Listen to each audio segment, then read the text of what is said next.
I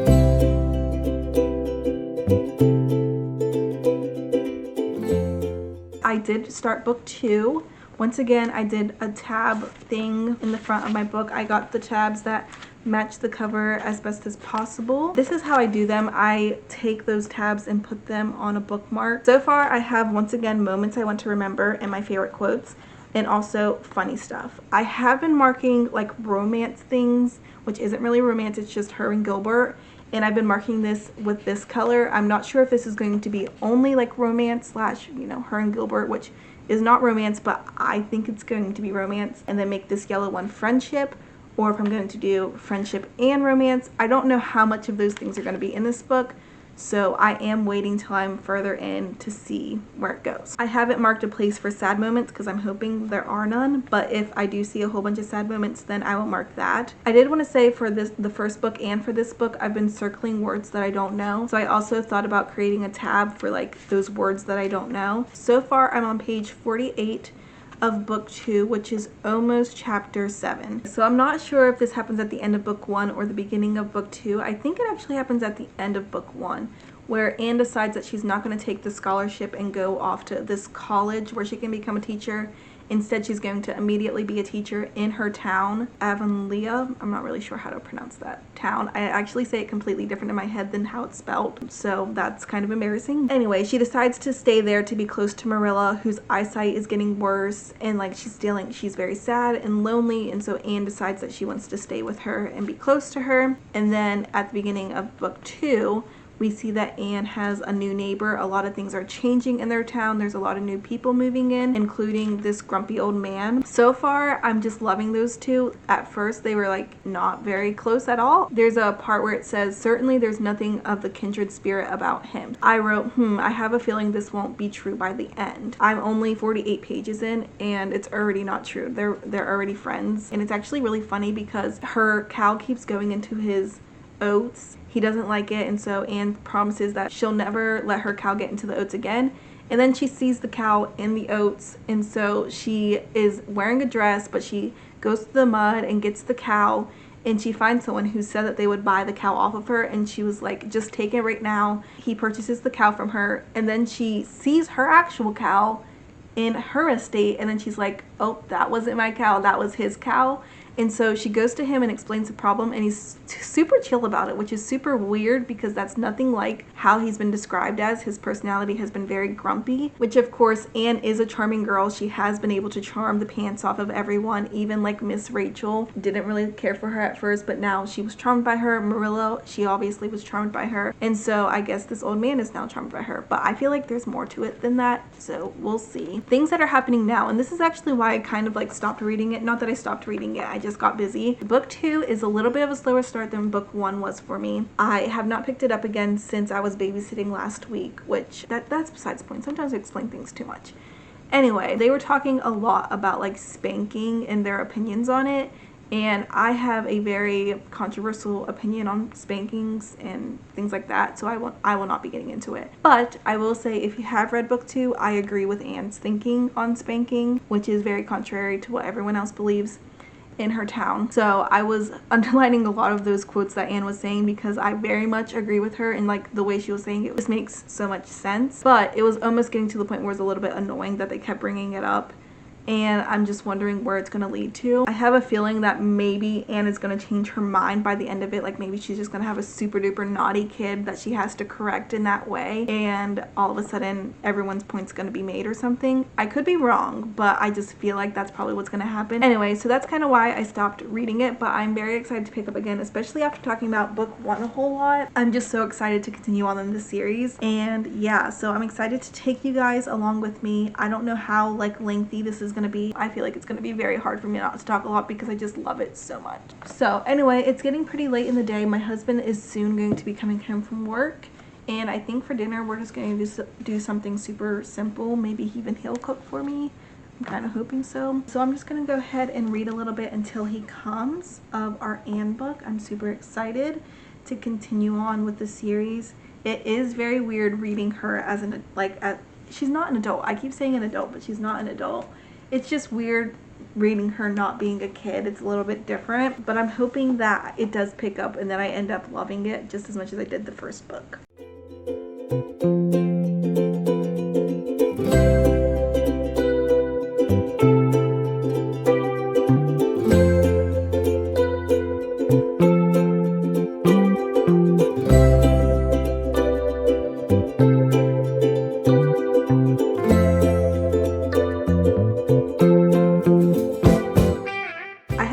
Anne of Avonlea, if that's how you pronounce it, I'm not sure. Here are my tabs. I love it. The tabs match the cover a lot better this time. The things that I tabbed were moments I want to remember, my favorite quotes, love/friendship, words that I don't know, and then funny moments. And I just had so much fun reading this book. So just like I did in the last video where I talked about Anne of Green Gables, I am going to do a little summary of the book. And I will say there probably will be spoilers, but I will try not to do any like too big of spoilers, but I'm going to be talking about this book, so you're going to get spoiled probably. At the beginning of this book, Anne is becoming the teacher of the school that she grew up in since she was adopted by Matthew and Marilla, and she is very optimistic and hopeful that she is going to be a great teacher, and of course she is. She's just amazing with the kids, and all of her kids love her, and she's just having so much fun. She has some kind of, I'm not even exactly sure, like some of the stuff I was just reading and wasn't quite understanding, but I just continued reading anyway. And I feel like that also happened with Anne of Green Gables, which is why I forgot so much stuff by the time I tried to read the second book. That's why I ended up doing a reread. The first time I read a book, I am just reading it for fun and I don't really take in a lot of things. But the second time I read, I'm able to see a lot of things that I missed. And so I only read this book for the first time, and so a lot of things I might have missed in the book, but I'm still going to try to describe things as best as I can. So I talked about the character that we met, Mr. Harrison, I believe, who is a grumpy old man. He really isn't as grumpy as I initially thought that he was going to be. At the beginning of the book, they really described him that way, but as the book went on, like, he's really not that grumpy of a man. He's just an old man. You know how old men are. They are a little bit grumpier than normal, but he's not grumpy as his personality. He just can get grumpy. You know what I mean? We barely see any of Gilbert in this book, which was so sad, but we did see them sometimes. I can tell that Anne is just not interested in him in that way. They are great friends, best friends even, but she just isn't in a place where she wants a relationship, and I totally understand that. And this is going to be really hard to not mix the two books because I have started Anne of the Island, and I'm pretty far into it actually. I'm almost finished, and I think I might finish this book like really soon in the next few days. A lot of heartbreaking things are happening where I'm at in this book right now that has to do with Gilbert and Anne, and so I'm trying not to mix those two occurrences together. Anyway, a big development that happens in this book that I honestly have not talked a lot about, and it hasn't even like really been something that's in my mind really, is that Anne and Marilla adopt a set of twins. It's like obviously a huge thing that happens in this book, but honestly I kind of just read past it and it wasn't anything that really stuck out, even though it's a huge development in the book. In fact, when I was looking at other people's book reviews of Anne of Avonlea, however you say that, they were saying a lot about the twins and how they didn't really like this book very much because of how Marilla and Anne were towards the twins. They're a little boy and a little girl named Davy and Dora. And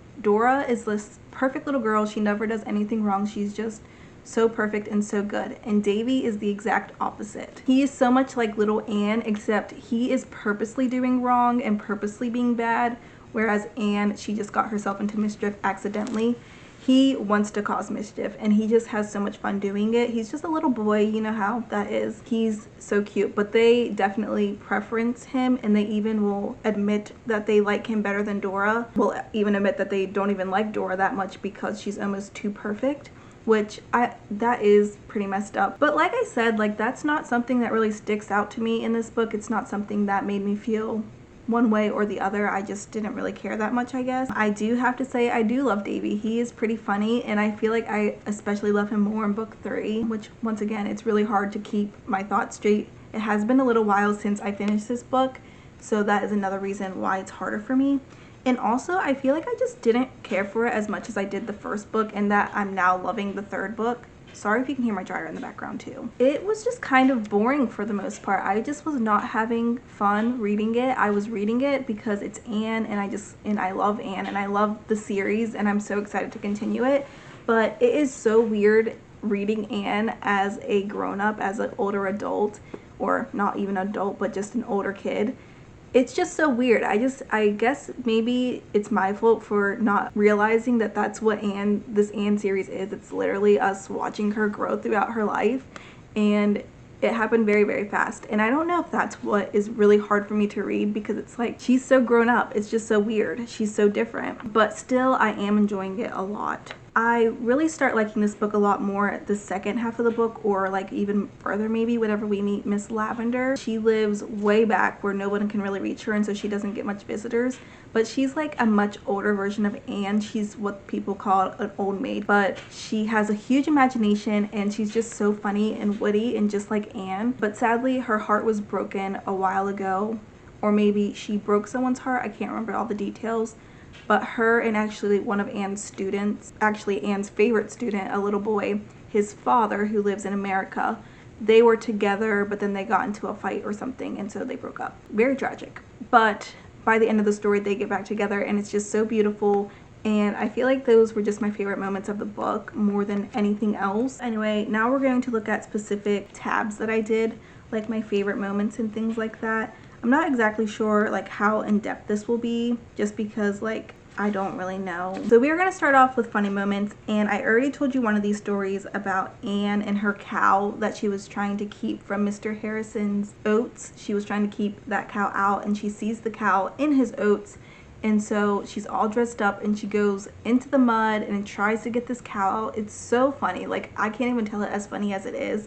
It is just so funny. Just the actual her getting out the cow. But then the best part is, as soon as she leaves with the cow, she looks over in her own place and realizes that there's her cow over there. And the cow that she just had gotten out and sold, by the way, was not her cow at all, but it was Mr. Harrison's cow. It was so funny. I just enjoyed that so much. And it's so Anne, you know?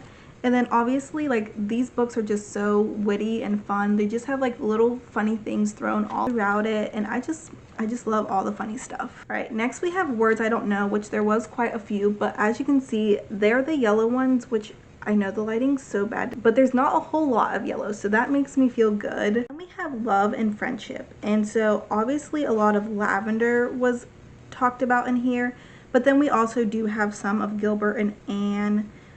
Gilbert really likes Anne, obviously. It's just so cute. But Anne, on the other hand, does not feel the same. One of my favorite things from Anne and Gilbert was them talking about their dreams. I just thought they were so sweet, and so I have that tab. But yeah, this book, like, I really don't remember a whole lot, so it's really hard to remember exactly what kind of things I tabbed. Next, let's just find a few of my random favorite quotes. I like this one. So obviously she's a teacher, so a lot of these have to do with teaching, which is just a huge thing that I love. I love teaching. I've never done it in like a professional way. Like, I've never actually been like a school teacher, but I have helped my mom with homeschooling a lot, and then just in general, like teaching Sunday school class or whatever, teaching kids. I love teaching, and so I found a lot of that stuff relatable. And so this one says, "Why, Anne? I learned more in the weeks I've been teaching the young ideas of white sands than I learned in all the years I went to school myself." The little line that I wrote is, "The best way to learn is to teach." And I have learned that with teaching Ariel.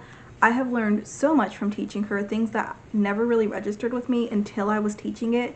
And so I feel like just a great way to learn in general is to teach someone else something. And it also can help you to remember it a lot better whenever you're telling someone else. Then another teaching quote is, "Teaching is really very interesting work. Something funny is almost sure to happen every day, and the children say such amusing things," which is just so true with teaching as well. Okay, that's what I'm going to share from favorite quotes, because I don't want to spoil too much in this video. I feel like I'm really not saying too much of what happens, just because I don't even really remember that much. So we're going to move on to moments I remember, and these things are things that don't fall into the category of the other tabs and are things that I just want to remember. I think they're important, so they are not necessarily funny moments or like quotes that I love, but it's just something that I want to remember. And so I have certain things with like Dora and Davy in here, and then obviously things as well with Lavender, and then the guy that she was with, and then they had a disagreement and then fell out or whatever. So yeah, that is kind of all for this book. Sorry, I feel like this video was all over the place. This one is not the book that is really on my mind. It is Anne of the Island, and so I will be talking about this book